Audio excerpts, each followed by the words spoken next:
Krishnamurthy, I am not bad, I am just rich. Cinema প্রেমীদের মুখে এখন একটাই নাম, লাকি ভাস্কর। বাস্তব ঘটনা অবলম্বনে এই সিনেমার প্রধান চরিত্রে অভিনয় করেন দুলকার সালমান।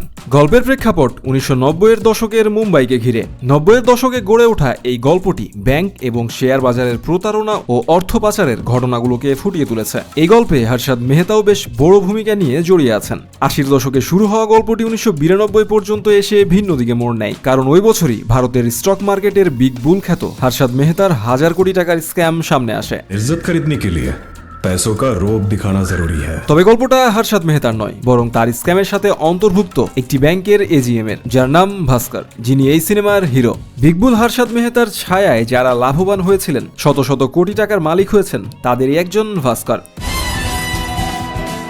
ইতিমধ্যেই লাকি ভাস্কর সিনেমা হলের দর্শকদের পছন্দের তালিকায় জায়গা করে নিয়েছে। সমালোচকদের কাছ থেকেও পেয়েছে প্রশংসা, আর ওটিটিতে প্রকাশ পাওয়া মাত্রই রীতিমতো আলোড়ন ফেলে দিয়েছে সিনেমাটি।